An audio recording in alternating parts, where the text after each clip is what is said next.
Good morning to all of you. आज की कक्षा में आप सभी का स्वागत है। सबसे पहले इस वीडियो को देखने से आप मेरे चैनल को सब्सक्राइब करें, लाइक करें और बेल आइकन ज़रूर प्रेस करें। आज की इस वीडियो के अंदर हम 10th क्लास की अर्थशास्त्र के अध्याय नंबर 2 भारतीय अर्थव्यवस्था के क्षेत्रक के बारे में पढ़ेंगे। सबसे पहले हम जानते हैं कि अर्थव्यवस्था क्या होती है। सबसे पहले हम जानते हैं अर्थ के बारे में। अर्थ का मतलब होता है धन या पूंजी। उसके बाद में सेकंड जो हमारे पास आती है वो है व्यवस्था। व्यवस्था का मतलब है जो धन है, जो पूंजी है, उसको सुनियोजित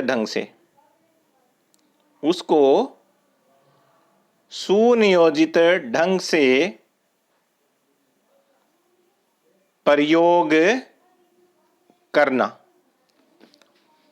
यानी कि अब हमारे पास अर्थव्यवस्था की एक परिभाषा बन के तैयार हो गई है कि अर्थव्यवस्था वो प्रक्रिया है, अर्थव्यवस्था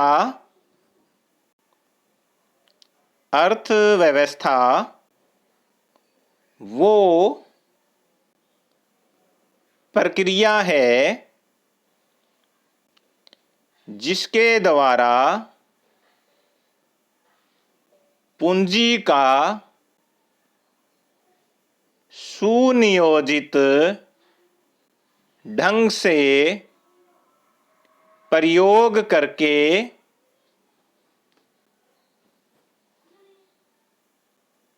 उसका विकास करते हैं। यानी कि हमारे पास जो पूंजी होती है, जो धन होता है, उसको हम सुनियोजित ढंग से प्रयोग करके उसका क्या करते हैं, विकास करते हैं। और इस प्रकार की व्यवस्था क्या कहलाती है, अर्थव्यवस्था। जैसे अब कैसे उपयोग करते हैं, दो एग्जाम्पल से मैं आपको यहां समझाने का प्रयत्न कर रहा हूं। एक है राम, उसके पास 100 रुपए हैं। दूसरा है श्याम, उसके पास भी 100 रुपए हैं। अब दोनों ही अपनी पूंजी का इस्तेमाल करना चाहते हैं। तो आइए हम पहले उदाहरण लेते हैं राम का। राम ने 100 रुपए के केले खरीदे। कितने? 3 दर्जन।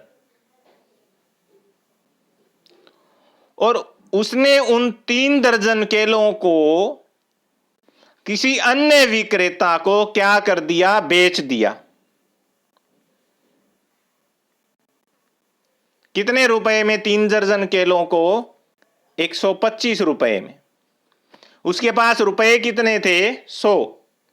एट प्रेजेंट में उसके पास रुपए कितने हैं? 125। कितने रुपए का विकास हुआ? उसने अपनी पूंजी को कितने रुपए बढ़ाया? 25। यानी कि जो टोटल उसकी पूंजी थी उसका कितना प्रतिशत बढ़ा दिया उसने? 1/4 गुना। यानी कि 100 से कितने बना दिए? 25 और अधिक, यानी कि 125 रुपए। यह क्या होता है? पूंजी का व्यवस्थित ढंग से क्या करना, उपयोग करना। उससे व्यक्ति क्या करता है, अपनी पूंजी को बढ़ाता है। सेकंड अब हम लेते हैं, श्याम था हमारे पास दूसरा, उसके पास 100 रुपए थे। उसने क्या किया, एक दुकानदार के पास गया और उसने उससे क्या किया, कुछ टॉफियां खरीदी, चॉकलेट खरीदी और अपने दोस्तों के साथ मिलकर खा लिया।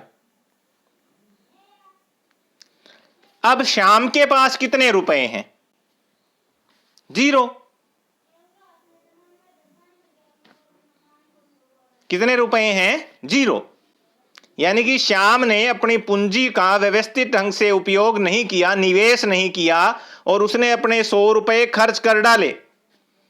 लेकिन ये जो 100 रुपए उसने खर्च किए, उससे किसको फायदा हुआ? उस दुकानदार को फायदा हुआ जिससे उसने क्या ली थी? टॉफियां और चॉकलेट।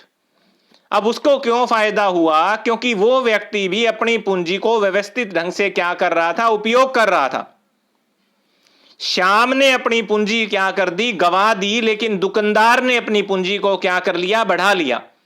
लेकिन श्याम की अपेक्षा राम क्या था? समझदार था। उसने पूंजी का निवेश किया और अपनी पूंजी को क्या कर लिया? बढ़ा लिया। तो इस प्रकार अर्थव्यवस्था के अंदर हम उन लोगों को शामिल करते हैं जो व्यक्ति पूंजी को बढ़ाते हैं और जो व्यक्ति पूंजी को क्या करते हैं? गवाते हैं। क्योंकि जो व्यक्ति पूंजी को गवाता है वो किसी न किसी और की पूंजी को क्या कर देता है? बढ़ा देता है। तो ऐसी जो व्यवस्थाएं होती हैं उनको क्या बोला जाता है? अर्थव्यवस्था बोला जाता है। यहां पर पूंजी का क्या किया जा रहा है? निवेश किया जाता है। सुनियोजित ढंग से उसका क्या किया जाता है? उपयोग किया जाता है और उसी से पूंजी का क्या होता है? सॉरी, विस्तार होता है। अब बात आ जाती है जो अर्थव्यवस्था है उसके क्षेत्रकों के बारे में। अब हम किसके बारे में जानेंगे?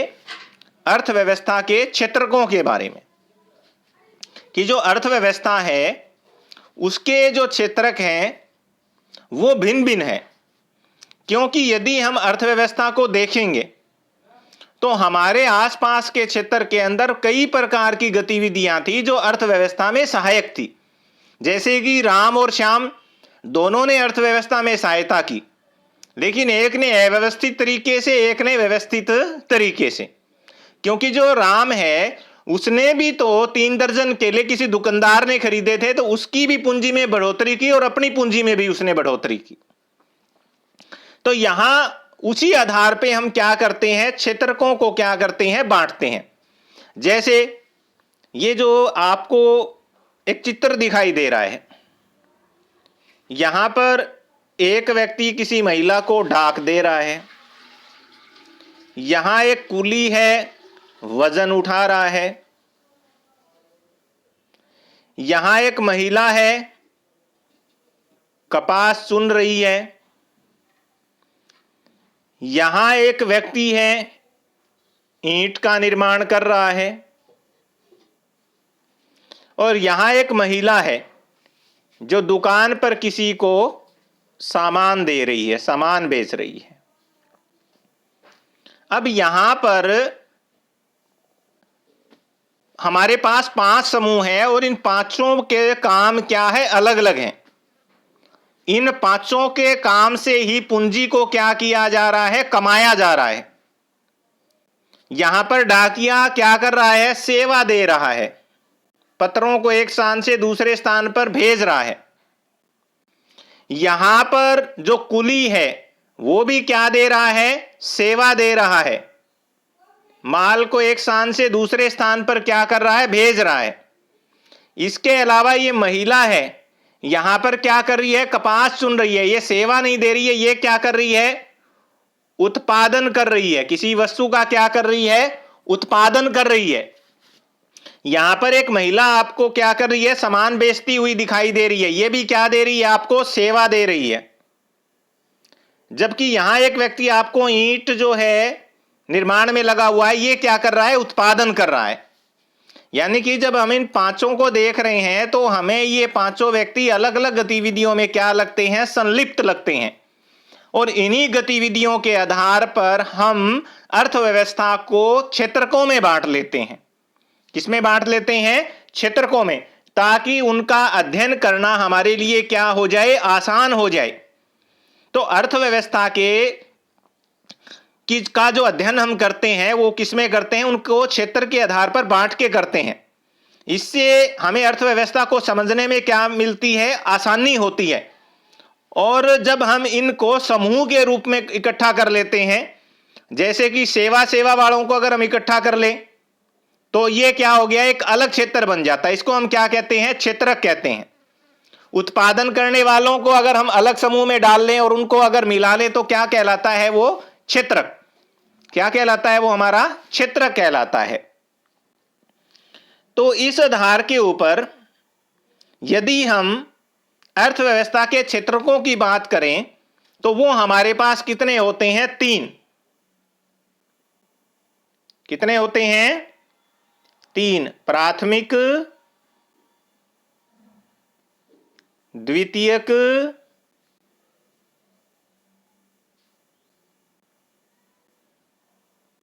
तृतीयक।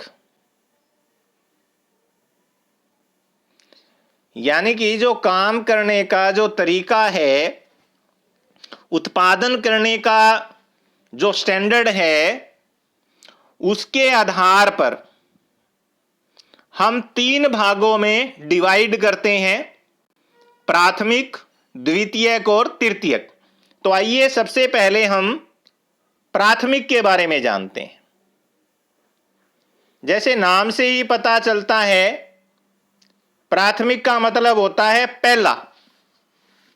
अर्थात हम ये कहें कि जब मानव सीधे प्रकृति से, जब मानव सीधे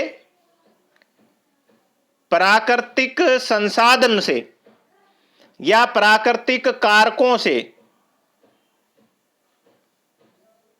किसी वस्तु का उत्पादन करता है,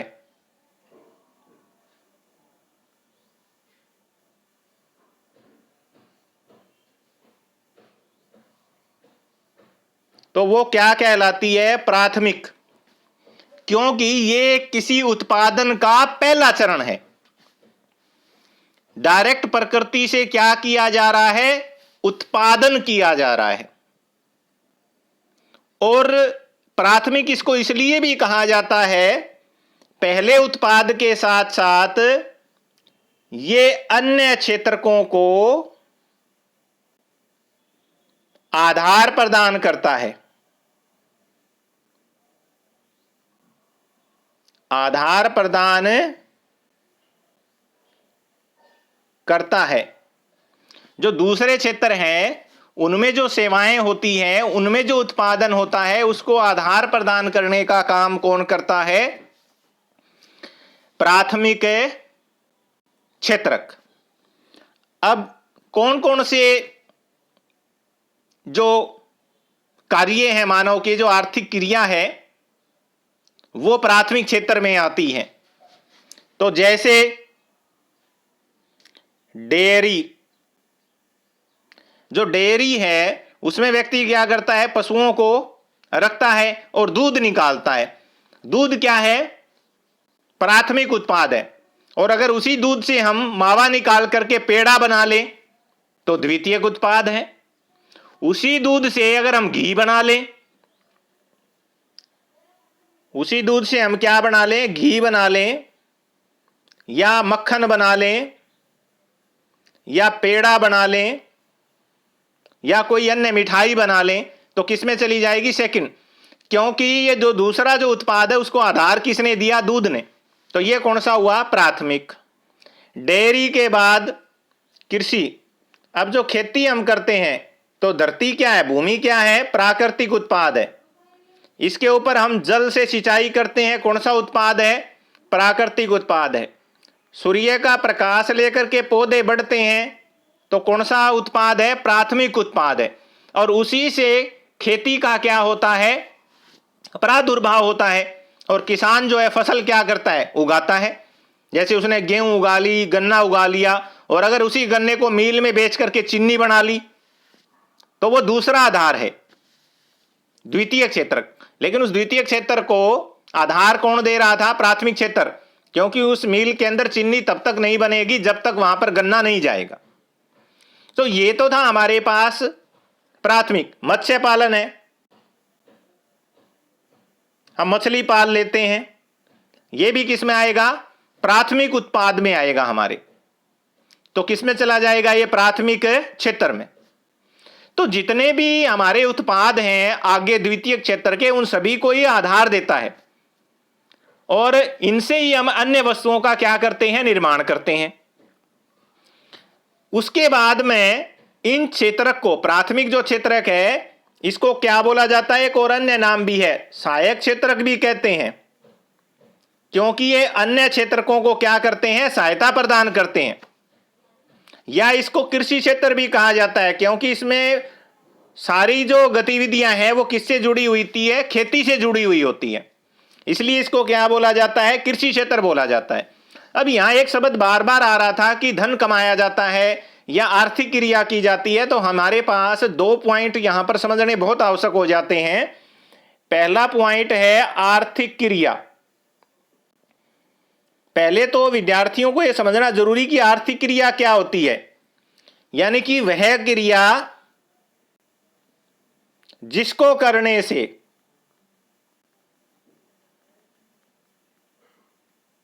मानव को पूंजी की प्राप्ति होती है।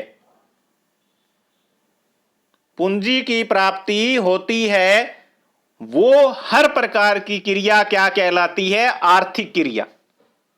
जैसे कोई भी व्यक्ति डाकिया है, वो डाक बांटता है और धन कमाता है।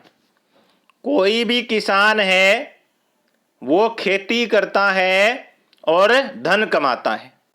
कोई भी कर्मचारी है, नौकरी करता है और क्या कमाता है? धन कमाता है। कोई भी पशुपालक है, पशु पालता है, उनका दूध बेचता है, उनका मांस बेचता है, उनके अंडे बेचता है। कोई मत्स्य पालन है, मछली बेचता है। उससे उसको किसकी प्राप्ति होती है?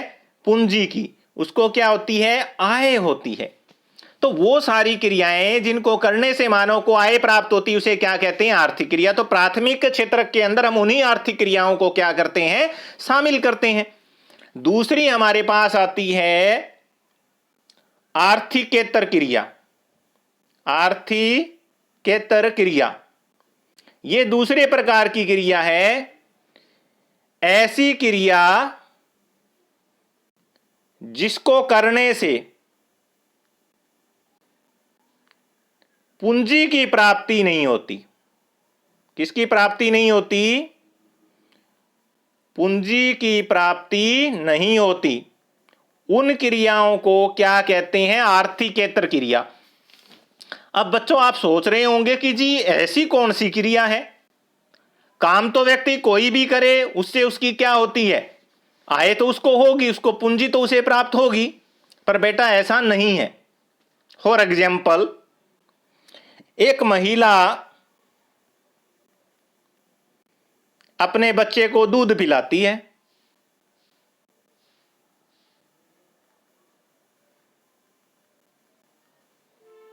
क्रिया कर रही है लेकिन आय नहीं हो रही।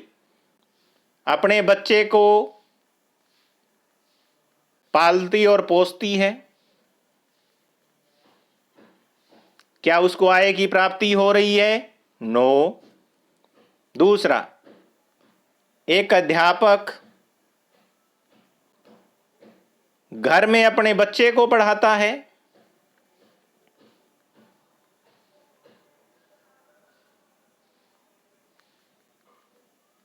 क्या उसको आय हो रही है? नो।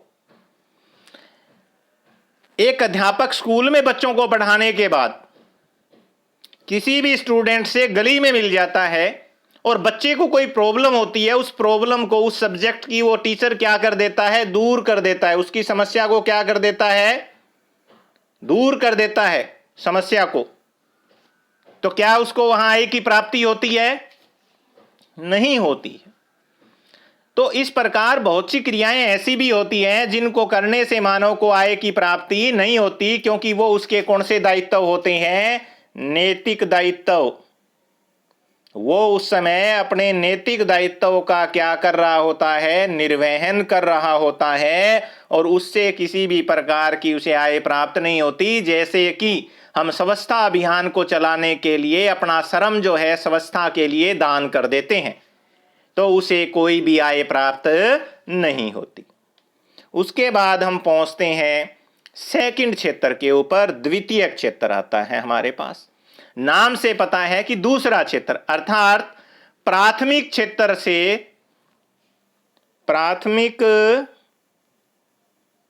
क्षेत्र से उत्पादित वस्तुओं को लेकर उसे प्रसंस्कृत कर अन्य उत्पाद में बदलना। यानी कि द्वितीय क्षेत्र के अंदर जो व्यक्ति काम करता है वो क्या करता है, प्राथमिक क्षेत्र से जो उत्पादित वस्तु है उसे ले लेता है, खरीद लेता है, और उसे प्रसंस्कृत का मतलब होता है उसे मूल्यवान वस्तु में कन्वर्ट कर देता है, पुनर्निर्मित कर देता है किसी दूसरी वस्तु में। जैसे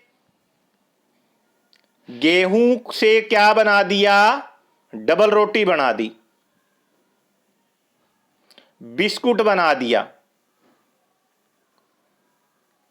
गन्ने से चीनी बना दी, गुड़ बना दिया। अब जो प्राथमिक जो उत्पाद था उससे जो द्वितीयक उत्पाद तैयार हुआ उसकी गुणवत्ता क्या हो गई, बढ़ गई। और जब किसी वस्तु की गुणवत्ता बढ़ेगी तो उसका मोल भी क्या हो जाएगा, उसका जो भाव है वो भी क्या हो जाएगा, बढ़ जाएगा। यानी कि उसकी कीमत भी क्या हो जाएगी, बढ़ जाएगी। अर्थात हम ये भी कह सकते हैं कि प्राथमिक उत्पादों को विनिर्माण उद्योग में या विनिर्माण प्रणाली के तहत किसमें बदलना, नई वस्तु के अंदर क्या करना, बदलना। क्योंकि वो वस्तुएं हमें प्रकृति से क्या नहीं होती, सीधी प्राप्त नहीं होती। अब आपको यहां एक शब्द और भी समझाया जाएगा। अब आपके जहन में आता होगा जी विनिर्माण क्या होता है। विनिर्माण का मतलब होता है किसी कच्चे माल को मूल्यवान वस्तु में बदलना।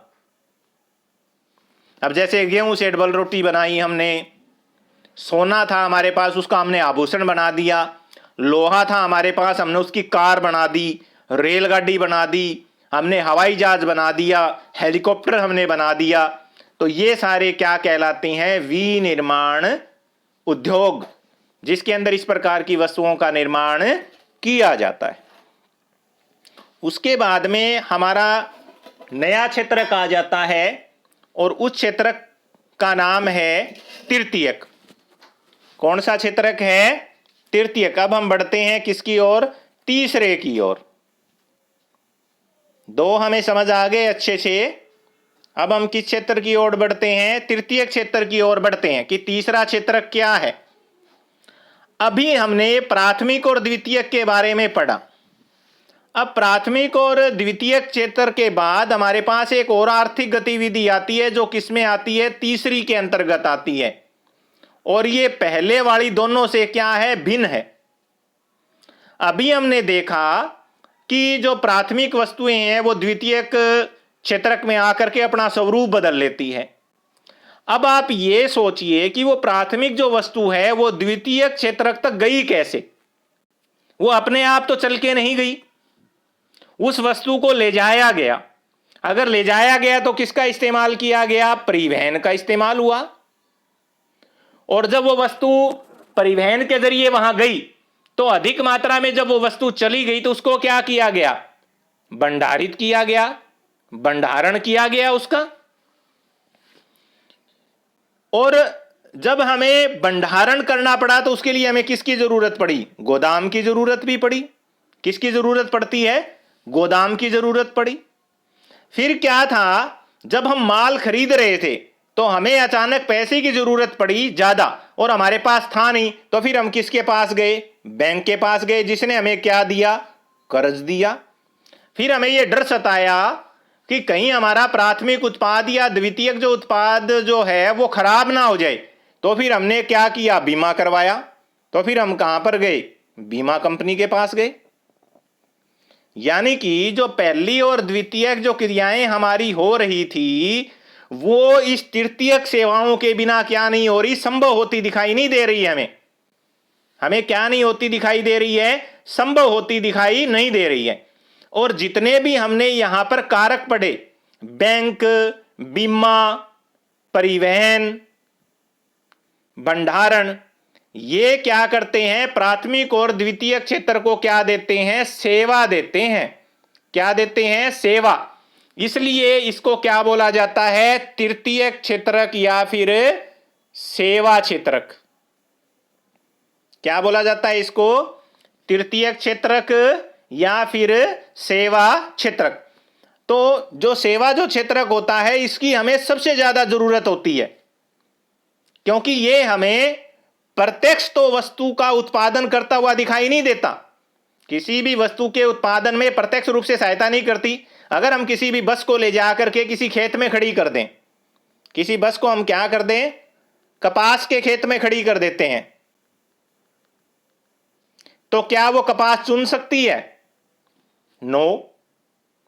तो ये हम कह सकते हैं कि, या फिर हम इसको कहां पर किसी कारखाने में खड़ी कर दें तो या किसी दूसरी बस का निर्माण कर सकती है, नहीं। तो हम ये कह रहे हैं यहां कि प्रत्यक्ष रूप से ये वस्तु के उत्पादन में तो सहायता नहीं करती है। जैसे कि अब शिक्षक है, वो हमें बच्चों को पढ़ाते हुआ दिखाई देता है, हालांकि जो बच्चे होते हैं वो भावी भविष्य का क्या करते हैं, देश के निर्माण करते हैं। इंजीनियर है, हालांकि डॉक्टर है, वो किसी वस्तु के उत्पादन में तो हमें दिखाई नहीं देते हैं, लेकिन वो फिर भी क्या करते हैं, सेवा दे रहे होते हैं, अपनी अपनी क्या दे रहे होते हैं, सेवा दे रहे होते हैं।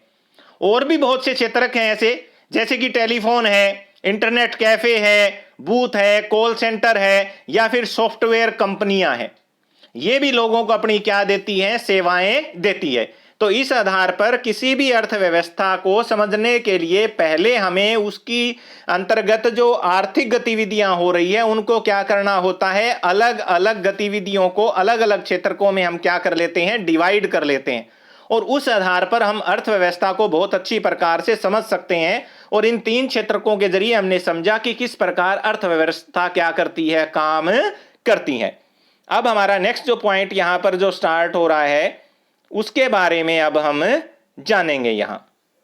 और वो हमारा जो पॉइंट है वो आता है कि जो प्रत्येक क्षेत्र की जो विविध वस्तुओं और सेवाओं की हम गणना कैसे करें और कुल उत्पादन को अब हम कैसे जानें। क्योंकि अभी हमने देखा कि प्राथमिक, द्वितीयक और तृतीयक जो क्षेत्रक है उसमें विविध उत्पादन कार्य होते हैं और बहुत अधिक मात्रा में वस्तुओं और सेवाओं का क्या हो रहा है, उत्पादन हो रहा है तीनों से। साथ ही इन क्षेत्रकों के अंदर हम ये देख रहे हैं कि बहुत काफी संख्या में लोग क्या कर रहे हैं, काम कर रहे हैं। और अब अगले चरण में हम क्या देखेंगे कि जो प्रत्येक क्षेत्र है उसके अंदर कितनी वस्तुएं और सेवाएं क्या हो रही हैं, उत्पादित हो रही हैं, और कितने लोग किस क्षेत्र के अंदर क्या कर रहे हैं, काम कर रहे हैं, और किस अर्थव्यवस्था में कुल उत्पादन और जो रोजगार है उसकी दृष्टि से कौन सा क्षेत्रक ज्यादा प्रधान है और कौन सा क्या है, अपेक्षाकृत छोटा है। तो इसके लिए हम क्या करेंगे कि प्रत्येक क्षेत्र की जो विविध वस्तु है और उसकी सेवाओं की हमें क्या करनी पड़ेगी, गणना, और उसके कुल उत्पादन को अब हम कैसे जानेंगे, इसके बारे में हम हमारी आगे की कक्षा में अध्ययन करेंगे। Thank you.